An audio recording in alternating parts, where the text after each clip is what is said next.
नमस्कार, राज की बात में आपका स्वागत है। आज हम बात करेंगे पश्चिम बंगाल के मुख्यमंत्री ममता बनर्जी की। ममता बनर्जी के दिमागी संतुलन बिगड़ने की और 2024 के चक्रव्यूह में फंसी ममता बनर्जी की पूरी हेकड़ी निकलने की। जिस तरीके से 2-3 महीने के अंदर ममता बनर्जी की जो अति महत्वाकांक्षा वाली योजनाएं थी वो पूरी तरह से ध्वस्त हो गई है, उनका घमंड टूट गया है। हम आज इसी के ऊपर चर्चा करेंगे। तो शुरुआत करते हैं, ममता बनर्जी ने जो सपना संजोए रखा था वो कैसे बिखर गया। ममता बनर्जी जब से विधानसभा का चुनाव जीती हैं उस समय से उनकी महत्वाकांक्षा अति महत्वाकांक्षा में बदल गई है। ममता बनर्जी अब दिल्ली की तरफ देखने लगी और उसके साथ साथ उन्होंने सपना संजोना शुरू कर दिया कि 2024 के लोकसभा चुनाव में वो विपक्ष की ओर से पीएम का कैंडिडेट हो सकती हैं। इसी के कारण ममता बनर्जी ने सबसे पहले विपक्षी पार्टियों को एकजुट करने का बीड़ा उठाया। उन्होंने कांग्रेस के अलावा जितनी छोटी छोटी पार्टियां हैं, रीजनल पार्टियां हैं, जो स्टेट की पार्टियां हैं, उनसे संपर्क अभियान शुरू किया। उन्होंने दक्षिण से लेकर उत्तर तक अलग अलग पार्टियों के नेताओं को खुश करने की कवायद शुरू कर दी। उन्होंने केसीआर के साथ मुलाकात की और तेलंगाना की राजनीति के साथ केंद्र की राजनीति को जोड़ने की कोशिश की। उन्होंने केसीआर के साथ कई बार मुलाकात की और फिर तमिलनाडु के सीएम एम.के. स्टालिन के साथ भी ममता बनर्जी की मुलाकात हुई। इन दोनों दक्षिण भारतीय नेताओं के साथ उन्होंने कई बार बैठकें की और आगे की योजनाओं पर चर्चा शुरू कर दी। केसीआर इस बीच तेलंगाना में होने वाले विधानसभा चुनाव को लेकर परेशान दिख रहे हैं, क्योंकि उनकी कुर्सी पर भी खतरे के बादल मंडरा रहे हैं। इसलिए वो ममता बनर्जी के साथ जुट गए और उन्होंने ममता बनर्जी के साथ अभियान शुरू कर दिया, जिसमें कई दूसरे नेताओं को जोड़ा गया। महाराष्ट्र में ममता बनर्जी ने उद्धव ठाकरे के साथ भी मुलाकात की और शरद पवार के साथ भी मुलाकात की। लेकिन अभी उद्धव ठाकरे खुद इतने परेशान हो गए हैं, कहीं के नहीं रहे हैं, जिसके कारण ममता बनर्जी और उद्धव ठाकरे के बीच की दीवार और बढ़ गई। लेकिन शरद पवार जो एक माने हुए चतुर और धूर्त राजनेता माने जाते हैं, उन्होंने ममता बनर्जी को पटकनी दे दी और ऐसी पटकनी दी जिससे ममता बनर्जी बाहर निकल नहीं पा रही हैं। इस पर चर्चा हम आगे करेंगे, लेकिन इससे पहले ये जान ले कि इनके अलावा भी ममता बनर्जी ने विपक्षी एकता को बहाल करने के लिए, कांग्रेस को दूर करने के लिए कवायदें की। उन्होंने उत्तर प्रदेश विधानसभा चुनाव में बिना किसी शर्त के, बिना किसी गठबंधन के अखिलेश यादव के लिए प्रचार किया, क्योंकि वो देख रही थी कि विधानसभा चुनाव में अखिलेश यादव के साथ जुड़ने और उनके लिए प्रचार करने का फायदा वो 2024 के लोकसभा चुनाव में उठा सकती हैं, यानी वो अपना समर्थक वर्ग तैयार कर रही थी। इसके अलावा उन्होंने आम आदमी पार्टी के नेता अरविंद केजरीवाल के साथ भी संपर्क बढ़ाया और लगभग सभी छोटी पार्टियों, स्टेट पार्टी के नेताओं के साथ उन्होंने मुलाकात की और गैर भाजपा, गैर कांग्रेस गठबंधन बनाने, यानी तीसरे मोर्चे का नेतृत्व करने का सपना संजोए रखा था। लेकिन इस बीच उनकी सारी जो महत्वाकांक्षाएं थी वो धरती पर आ गई। उनका घमंड चकनाचूर हो गया, क्योंकि राष्ट्रपति के चुनाव में उनकी घोर बेइज्जती हो गई। राष्ट्रपति का चुनाव होने वाला था और उस समय ममता बनर्जी एक अपॉर्चुनिटी के तौर पर इसे ले रही थी। ममता बनर्जी को लगा कि इस चुनाव के दौरान वो दूसरी पार्टियों को अपने साथ में ला सकती है और कांग्रेस की मजबूरी का फायदा उठाकर एक ऐसा परसेप्शन बना सकती है जिसमें दूसरी पार्टी के नेता ये मानने को मजबूर हो जाएं कि अभी विपक्षी पार्टियों की एकता का नेतृत्व करने की पूरी क्षमता केवल और केवल ममता बनर्जी के अंदर है। लेकिन जब पहली बैठक ममता बनर्जी ने की राष्ट्रपति चुनाव के लिए, तो उस समय उनको सबसे बड़ा झटका तब लगा जबकि वो अपने चाल में शरद पवार को फंसाने में नाकाम रहे। उन्होंने चाल तो अच्छी चली थी कि महाराष्ट्र की राजनीति के ये चतुर नेता को राष्ट्रपति चुनाव में आगे बढ़ा दिया जाए और फिर उनके सामने दूसरे किसी राज्य के ऐसे नेता नहीं रहेंगे जो विपक्षी एकता को, विपक्षी पार्टियों को आगे बढ़ा सके, उसका नेतृत्व कर सके। लेकिन शरद पवार अपने आप में सबसे बड़े अवसरवादी नेता माने जाते हैं।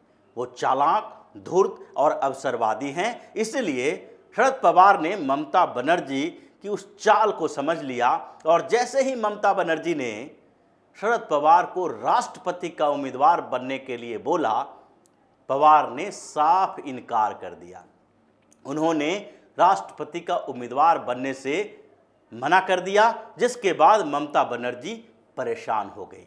फिर उन्होंने दूसरे स्तर के तुष्टीकरण की नीति अपनाई और सोचा कि मुसलमानों को खुश करके पूरे हिंदुस्तान के दूसरी छोटी पार्टियां जो मुस्लिमों की राजनीति करती है उसको अपने साथ लाया जा सकता है और साथ ही राष्ट्रीय स्तर पर एक मुस्लिम समर्थक नेता के तौर पर अपनी पहचान फिर से बनाई जा सकती है। अभी तक उनकी ये पहचान पश्चिम बंगाल तक सीमित है, इसलिए पश्चिम बंगाल के मुसलमान ममता बनर्जी को अपने तरह का ही मानते हैं और तभी जब जब चुनाव आता है तो ममता बनर्जी को अपने आप को हिंदू साबित करने की कोशिश करनी पड़ती है।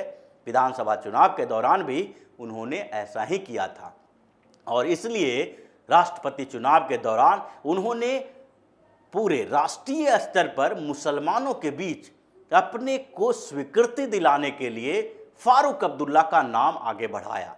लेकिन फारूक अब्दुल्ला ने भी ममता बनर्जी के मुंह पे तमाचा मार दिया और राष्ट्रपति उम्मीदवार बनने से इनकार कर दिया।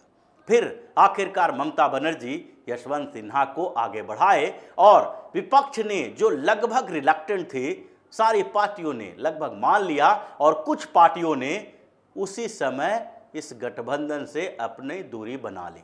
उसमें से एक नेता थे केसीआर, जो ममता बनर्जी के साथ पींगे बढ़ा रहे थे।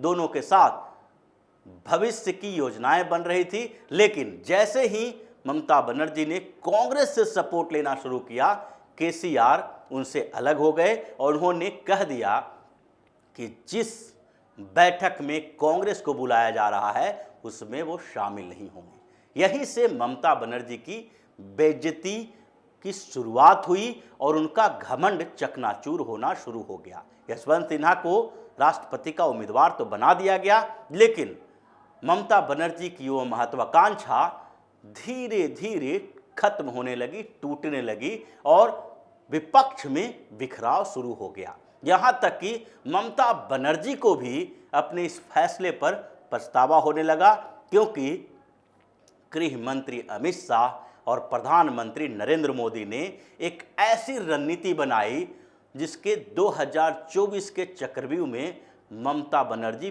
पूरी तरह से फंस गई और बौखलाने लगी। इन्होंने एक आदिवासी महिला द्रौपदी मुर्मू को कैंडिडेट घोषित कर दिया और विपक्ष पूरी तरह से बिखर गया।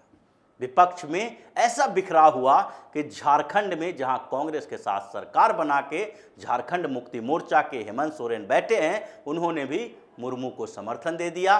केसीआर जैसे नेता ने भी समर्थन दिया। उद्धव ठाकरे भी बैकफुट पर आ गए और कई दूसरे छोटे छोटे पार्टियों ने समर्थन दिया। यहां तक कि समर्थन की बात तो दूर की है, जब वोटिंग हुआ तो उसमें ममता बनर्जी की पार्टी के सांसदों और विधायकों ने भी क्रॉस वोटिंग किया।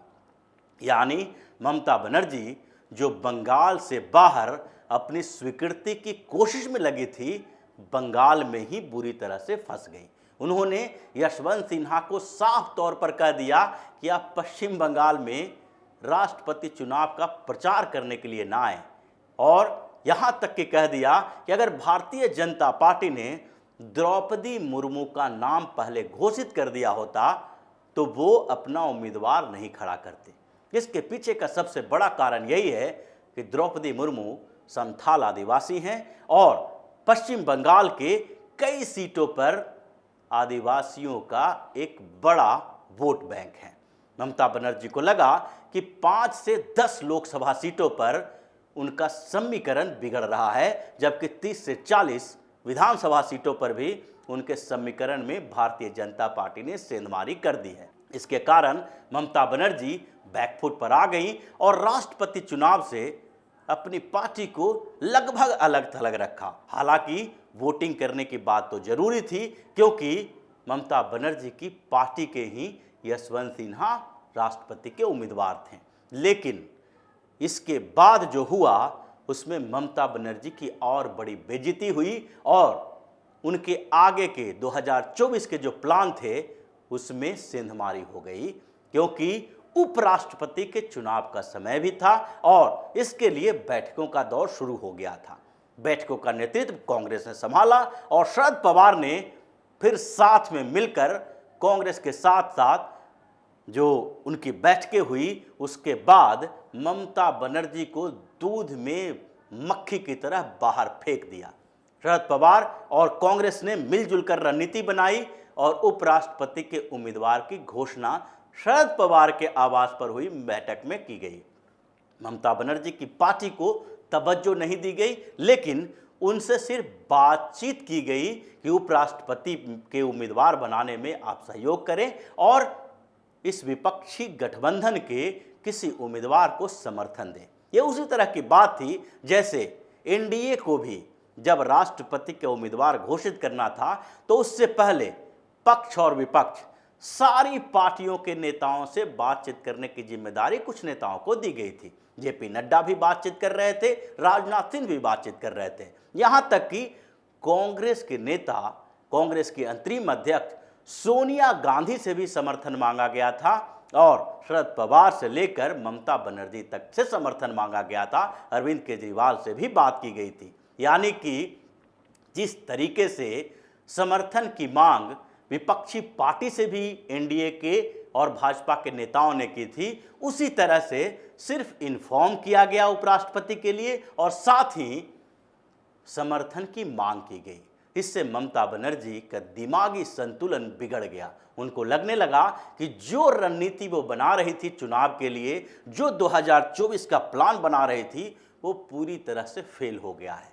इसमें शरद पवार का भी उतनी ही भूमिका है जितनी कि कांग्रेस की है, क्योंकि ये दोनों नहीं चाहते हैं कि ममता बनर्जी अपनी उड़ान को इस स्तर पर ले जाएं कि दोनों के पर कट जाएं।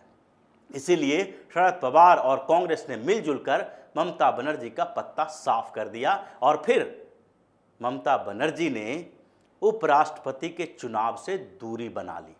उन्होंने साफ तौर से इनकार कर दिया कि वो न तो एनडीए के कैंडिडेट को समर्थन देंगे और न ही विपक्षी पार्टियों के गठबंधन के कैंडिडेट को समर्थन देंगे, क्योंकि इसके लिए कांग्रेस और दूसरी पार्टियों ने उनसे सहमति नहीं ली थी।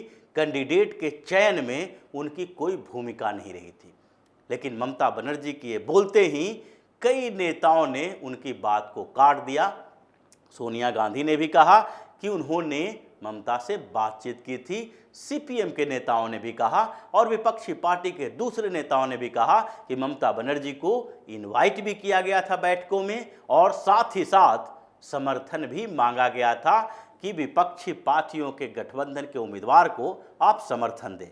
ममता बनर्जी न घर की रही न घाट की रही, यानी कि राष्ट्रपति चुनाव से जो उनकी बेइज्जती शुरू हुई थी, उपराष्ट्रपति चुनाव के उम्मीदवार घोषित किए जाने तक वो पूरी हो गई और उनका घमंड भी टूट गया कि वो किसी भी तरह से 2024 में प्रधानमंत्री नरेंद्र मोदी के खिलाफ अगर कोई गठबंधन बनता है तो उसका नेतृत्व वो कर सकती हैं। इसीलिए ममता बनर्जी ने अपने यहाँ एक बड़ी रैली का आयोजन किया जो 2 साल से अटका पड़ा था, यानी शहीद दिवस आयोजन उन्होंने कोलकाता में किया। और वो यूथ कांग्रेस की जब थी अध्यक्ष, तो उस समय जो 13 यूथ कांग्रेस के युवकों की हत्या की गई थी एक प्रदर्शन को लेकर सीपीएम की सरकार के दौरान, उसके शहादत दिवस के आयोजन में ममता बनर्जी ने पूरी ताकत झोंक दी। उन्होंने भाड़े पर भीड़ बुलाई, अलग अलग कोनों से, यानी पश्चिम बंगाल के ब्लॉक से भी बीडीओ, सीओ, यहाँ तक कि डीएम तक को ड्यूटी पर लगा दिया गया। लोगों को पैकेट में खाने बांटे गए, उनको सुविधाएं दी गई और बसों में भर भर कर कोलकाता लाया गया, क्योंकि ममता बनर्जी को अब कोई दूसरा विकल्प दिखाई नहीं पड़ रहा था। जिस तरीके से 2-3 महीने में उनके सियासत को इतना बड़ा झटका लगा था, उसकी पूर्ति के लिए उन्हें एक शक्ति प्रदर्शन करना था पश्चिम बंगाल में। और इसलिए ममता बनर्जी ने इस रैली में पूरी तरह से भारतीय जनता पार्टी को टारगेट किया। उन्होंने बार बार 2024 के लोकसभा चुनाव का जिक्र किया, बार बार ये कहा कि 2024 के लोकसभा चुनाव में भारतीय जनता पार्टी की जीत नहीं होगी, क्योंकि उनके अंदर खुद का डर है और उनको लग रहा है कि लोकसभा चुनाव में इस बार पश्चिम बंगाल में भारतीय जनता पार्टी को 30 से ज़्यादा सीटें मिलने वाली है और ममता बनर्जी 10-12 के आंकड़े में उलझकर रह जाएगी। इसलिए अब से उन्होंने ये भाव भंगिमा तैयार करना शुरू कर दिया है कि भारतीय जनता पार्टी अब नीचे की तरफ बंगाल में ढुलक रही है। वो पूरी तरह से बंगाल पर केंद्रित हो गई हैं। जिस तरीके से वो पिछले 1 सालों से घूम घूम कर दूसरी पार्टियों से समर्थन सहयोग की मांग कर रही थी, अपने आप को राष्ट्रीय स्तर की नेता बनाने की जुगत में लगी हुई थी, वो सारे तरीके धराशायी हो गए। अब वो पूरी तरह से पश्चिम बंगाल में सिमट कर रह गई ताकि पश्चिम बंगाल को बचा के रख सके। यानी कि अब ममता बनर्जी की हेकड़ी पूरी तरह से निकल गई है। उनके जो भी घमंड थे वो चकनाचूर हो गए हैं और अब उनके सारे सपने जो 2024 की में विपक्षी पार्टियों के नेतृत्व करने के थे वो धराशायी हो गए हैं। अब ममता बनर्जी के पास चुनौती टीएमसी को बचाने की, अपनी सीएम की कुर्सी को बचाने की है। इसलिए पार्टी के अंदर संगठन पर ध्यान दे रही हैं और अपने नेताओं की बार बार बैठकें बुला रही हैं। अभिषेक बनर्जी मीटिंग से लेकर रैली तक में बार बार ये बात को दोहरा रहे हैं कि किसी गद्दार को माफ नहीं किया जाएगा, गद्दारों से टीएमसी का कोई नाता नहीं रहेगा। जबकि ममता बनर्जी दूसरी पार्टी के नेताओं को जो टीएमसी छोड़कर जा चुके हैं उन नेताओं को भी अपने साथ बुलाने की कोशिश कर रही हैं और कुछ को शामिल करवा रही हैं। दूसरी तरफ अभिषेक बनर्जी दूसरे रास्ते पे चल रहे हैं।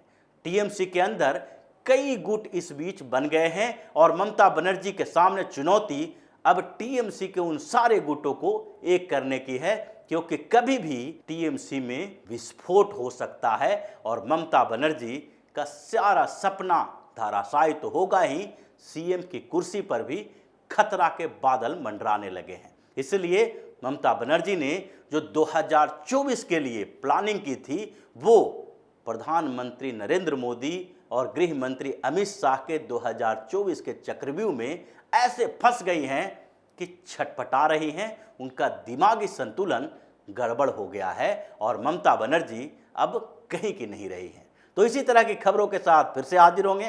तब तक के लिए बने रहिए हमारे साथ और देते रहिए हमें सहयोग, ताकि इसी तरह की खबर हम आपके लिए लाते रहें। धन्यवाद।